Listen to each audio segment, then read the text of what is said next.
Perkenalkan, nama saya Ainun Nisa Hukumada dengan NIM 221110231. Nah, jadi di sini saya akan membuat video terkait tugas terstruktur 4, di mana mata kuliah pemrograman berorientasi objek. Nah, di sini kita diberikan tugas untuk membuat video live coding terkait studi kasus transaksi penjualan. Jadi kodenya itu udah disediain. Nah, kita tinggal melengkapi bagian servis dari transaksi penjualannya. Jadi kita langsung masuk aja ke sini. Sebelum itu saya akan jelasin terlebih dahulu. Jadi kita udah dikasih satu file gitu, file Java, di mana di dalamnya itu terdapat beberapa package. Nah, pada salah satu package pertama itu ada DB connection. Connection ini tuh digunain buat kita nyambungin ini program kita sama database MySQL. Jadi di sini kita juga connect sama si SAM. Itu. Nah, yang kedua ada yang namanya entity. Di entity ini kayak entitas itu kayak pendeklarasian variabel-variabel gitu. Nah, di sini juga ada entity penjualan sama penjualan detail. Terus kita lanjut ke PBO service. Di PBO service ini ada dua, ada buat interface-nya itu ada punyanya barang service sama penjualan service. Nah, yang terakhir itu ada juga yang service implementasi. Nah, di sini di service implementasi ini ada dua, ada barang service dan yang kedua ada penjualan service. Nah, yang akan kita jelaskan ini bakal yang penjualan service. Terus ada juga test package-nya atau main-nya. Nah, main-nya di sini ada 3. Main pertama itu digunain buat ngimputin barang ke database. Jadi pas program ini dijalanin, dia bakal memanggil kayak perintah insert barang. Terus barangnya nanti bakal masuk ke dalam sini, ke dalam data barang ini gitu. Terus ada juga program tes kedua. Program tes kedua itu digunakan untuk mencetak penjualan. Jadi penjualan di sini nanti dia akan dicetak, terus dicetak juga dimasukin ke dalam tabel yang di database. Di sini masuk ke penjualan. Ini kode penjualannya. Ada kode penjualan, ada tanggalnya. Terus selain dimasuk ke penjualan, dia juga bakal masuk ke penjualan detail gitu. Harusnya sebelum ada programnya nanti itu penjualan detail sama penjualan masih kosong ya gitu. Nah, jadi tugas ini itu berkaitan sama, selain ada kita implementasi Java, kita juga fokusnya itu ke database-nya. Gimana sih kita belajar gimana sih cara menginputkan datanya di Java tapi kesimpan juga di database, mengkoneksikannya gitu.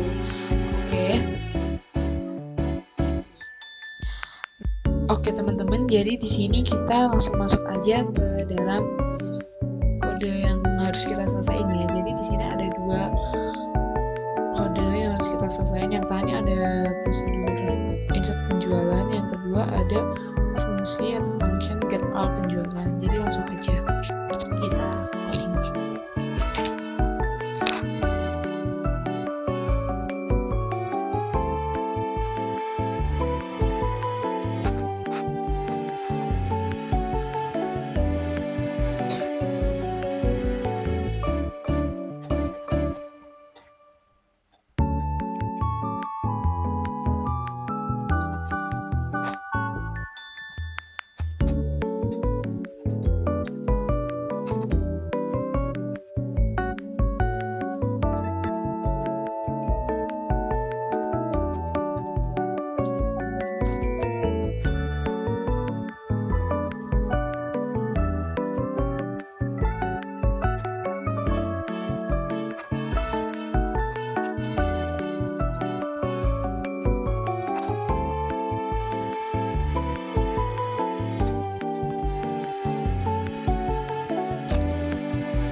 Jadi di prosedur insert penjualan ini kita tuh nyiapin dulu persiapannya itu ada 2, itu yang buat P itu buat yang penjualan, kita deklarasikan itu sebagai besaran tuh 0 dulu. Nah yang buat kedua itu prepared statement yang PD itu buat yang penjualan detail. Nah lalu kita nyoba try itu kita koneksi gitu, dia awalnya set auto commit-nya itu false. Nah terus di bawahnya ini buat nambahin data ke tabel penjualan. Di sini string SQL penjualan. Jadi nanti data yang dimasukin dari sini itu nanti bakal kebaca di tabel yang ini. Nah, tabel penjualan ini. Nih, kode sama tanggal. Makanya kalau diperhatikan di sini, ini kan insert into penjualan kode tanggal values itu tanda tanya ini nanti inputan dari Java-nya.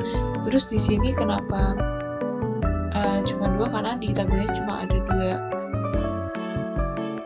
field gitu. Nah terus ini yang hijau ini itu tuh query buat nambahin ke SQL data ke SQL-nya. Terus di sini kita bikin koneksinya dulu kan, nyambungin si prepare statement P-nya tadi ke koneksi di SQL penjualan. Di koneksiin. Nah di sini kita bikin namanya SQL penjualan yang ini tadi. Jadi ini tuh kayak ini tuh biar bisa koneksi gitu. Terus nanti dia bakal muncul di program itu kalau prepare-nya udah berhasil dibuat. Nah kalau koneksinya udah dibuat terus kita nambahinnya kan udah nih. Nah kita buat ini. Jadi kan tadi di sana kan ada 2 field itu yang kode sama tanggal. Nah di sini kita buatlah pertama set string itu buat get kodenya, karena di sini kodenya di sini kan dia pakai varchar tuh, jadi kita masukin di sini pakai string. Nah yang ini date karena di sini juga pakai date ini tanggalnya. Terus di sini kita kayak import gitu Java SQL date-nya biar kebaca inputan dari Java-nya ini di SQL-nya. Nah terus kalau udah nanti dia bakal update. Jadi prepare statement ini bakal update setiap kali ada kita inputin data penjualannya. Nah selain data penjualan kan di sini baru ada kode penjualan sama tanggalnya. Di sini kita bakal masukin juga itunya barangnya sama jumlah barangnya. Nah di sini kita pakai buat statement ini namanya tuh, makanya kita bikin prepare statement yang PD itu buat SQL penjualan detailnya. Kita juga bakal nambahin ke tabel penjualan detail yang ada di database nih. Penjualan detail tuh tabel yang ini.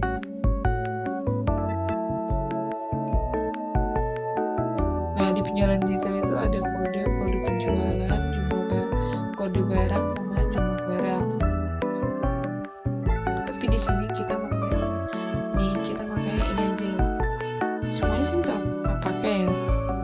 Nah yang pertama itu ada yang namanya penjualan kodenya barang.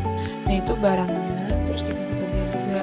Nah terus itu jumlah barang yang kita lakukan transaksi.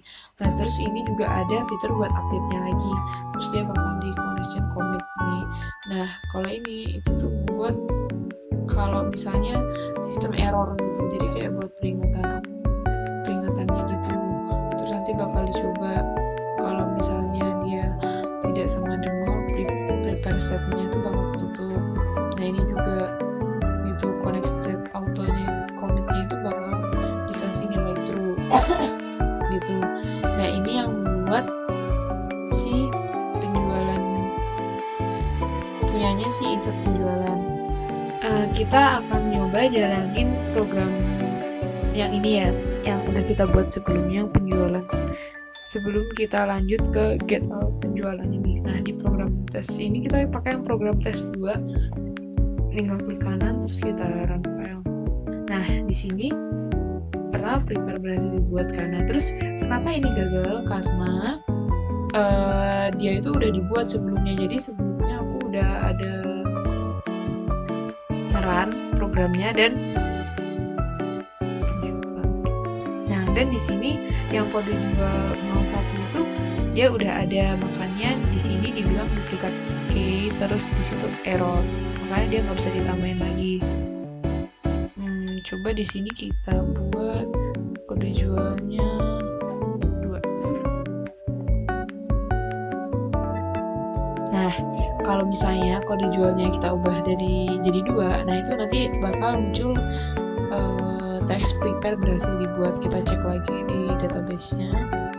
Terus kita refresh dulu. Nah, di sini kode jual 02. Nah, itu bakal tampil gitu ya, teman-teman.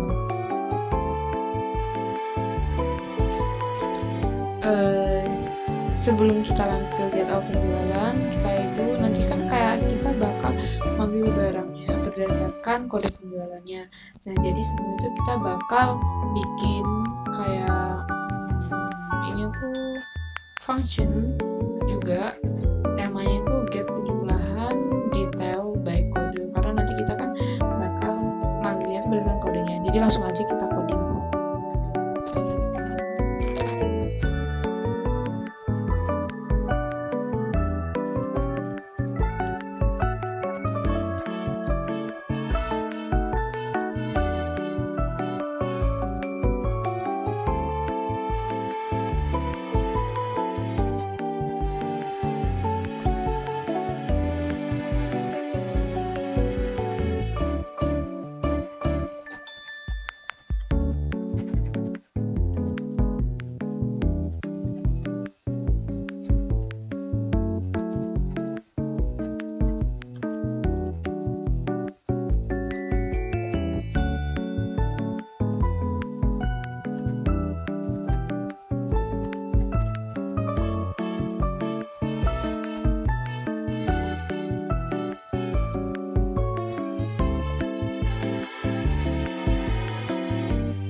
jadi ini ya teman-teman codingan buat si get all penjualan. Jadi si get all penjualan itu butuh bantuan function lain, yaitu get penjualan detail by kode itu buat menjelaskan lebih detail apa sih barang yang dijual dan nama barangnya dan kode barangnya, jumlahnya gitu. Nah, di sini ada query juga buat menampilkan select semuanya dari penjualan detail, dimana kode penjualan ini syaratnya kayak ada ketentuannya gitu. Terus ini kita koneksinya ke database. Nah, di sini juga kita yang di atas kita apa ya bahasanya, kayak manggil yang udah ada di database-nya gitu. Nah, terus ini tuh kayak apa ya, kayak cetak error, pesan error kalau misalnya ada query kayak yang bubar atau gimana gitu. Nah, terus di sini ada baru nih kita masuk ke get all penjualan. Nah, di get all penjualan ini kita bikin array list lagi juga sama kayak di sini. Terus kita bikin prepare statement-nya, kita setting 0, result set-nya juga kita setting 0. Terus kita masukin query juga buat menampilkan isi dari tabel penjualan. Terus di sini ada prepare statement-nya itu connection prepare statement SQL. Ini dari yang sini string SQL tuh, jadi kayak dia berhubungan gitu. Terus habis itu dia nanti baru eksekusi query-nya yang di sini. Nah, di sini kita bakal nampilin kode sama tanggalnya. Nah, di sini, ini kita manggil yang atas ini buat apa? Buat nampilin nama barang sama jumlahnya, sama yang lain-lainnya terkaitan sama penjualan. Terus nanti bakal ditambah ke penjualan. Terus ini sama kayak yang atas, kalau misalnya ada error bakal ditambah ke sini. Jadi langsung kita run aja ke program tes 3 ya teman-teman. Ini udah ada codingannya dari sana, tinggal kita klik kanan terus compile. Nah, jadi di sini nanti tampil tuh barang yang dibeli pada transaksi kode jual pertama itu Indomie jumlahnya 5, Sarimi jumlahnya 2. Nah, kode penjualan kedua juga sama. Kenapa sama? Karena di sini itemnya tadi kayak kita ubah ya teman-teman, masih Indomie sama Sarimi. Jadi teman-teman, sekian live coding dan penjelasan dari saya. Kurang lebihnya mohon maaf. Wassalamualaikum warahmatullahi wabarakatuh.